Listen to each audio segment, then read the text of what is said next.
England are one of the hot favourites heading into the International Legends World Cup this summer, along with the likes of Brazil and Italy.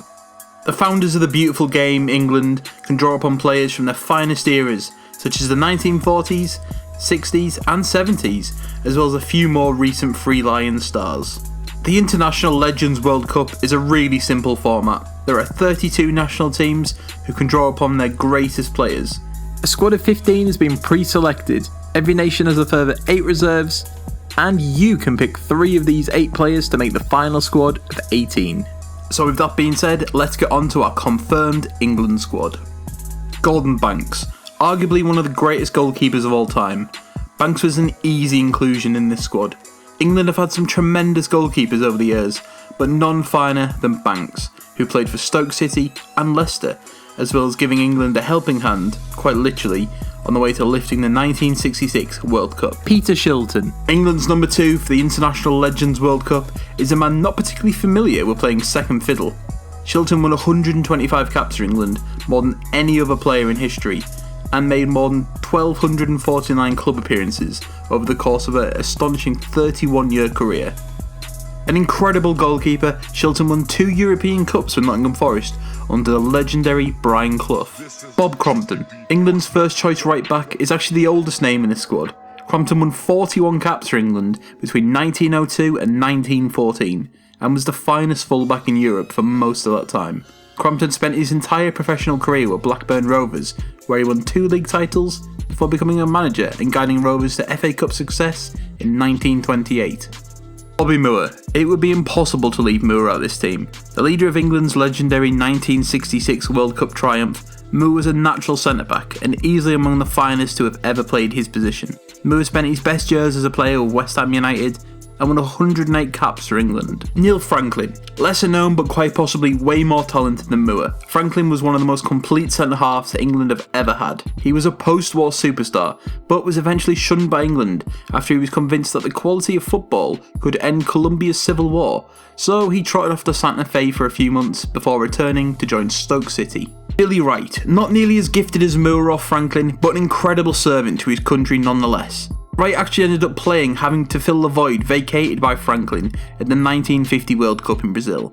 Capable of playing at right back or centre back, the 105-time capped great will be a versatile backup option for England's side. Ashley Cole. The left back position is a debatable one, with the likes of Eddie Hapgood and Stuart Pearce both excellent candidates, but it's Cole who gets the automatic pick.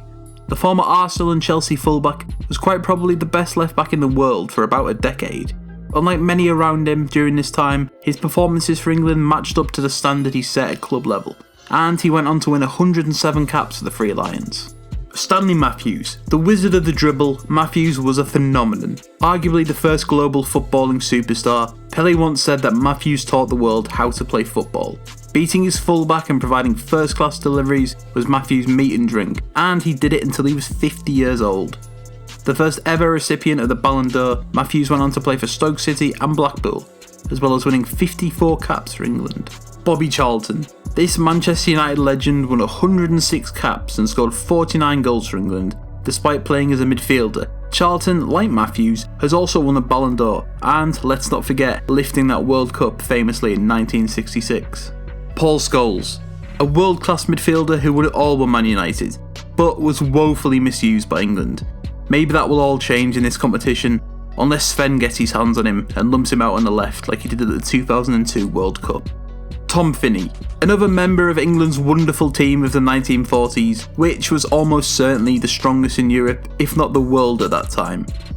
Finney was often compared to his great rival Sir Stanley Matthews. A god amongst men at Preston, Finney's trophy cabinet may be sparse, but his legacy is enormous. Glenn Hoddle. Hoddle could operate in a number of midfield positions and would always bring a touch of creativity and class. Like Scholes though, England failed to get the best out of Hoddle and he only won 53 caps for his country, but he showed the likes of Tottenham and Monaco what a wonderful technician he was. Though less said about his music career, the better. Jimmy Greaves. England's greatest ever forward? That's a tough one, but there are few finer candidates than Greaves. If not for injury before the tournament, it would have been Greaves, not Hurst, leading the line for England in 1966. In a glittering career, Greaves scored 422 goals in just 602 games at club level, and an extra 44 from just 57 caps for England. He had notable spells at Chelsea, AC Milan, Spurs and West Ham. Gary Lineker. If England ever need goals in the International Legends World Cup, they will have no problem with Lineker linking up with Greaves. These two should feast off deliveries from likes of FINNEY and Matthews, and Lineker has a fine track record at the World Cup. In fact, he's England's top goal scorer in the competition. The match of the day presenter turned out for the likes of Leicester, Everton, Barcelona and Tottenham in a terrific career which saw him bag 48 goals from just 80 caps for England. And he's probably the most high profile player to ever have the pitch. Dixie Dean. On the rare chance that Greaves and Lineker haven't got their shooting boots on, England have a quite capable deputy waiting in the wings. In fact, Dean has the finest goal scoring record of the lot. The Everton legend once bagged 67 goals in a single season, and he retired with a record of 425 goals from just 489 games. And that's our definitive 15 members of the England squad. Now it's over to you to decide which 3 players will be joining them.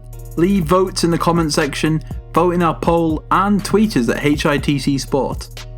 Here are your 8 options. Frank Swift, former Man City goalkeeper who won 19 caps. Sol Campbell, former Tottenham, Arsenal and Pompey centre-back who won 73 caps for England. Gary Neville, ex-Man United fullback who won 85 caps.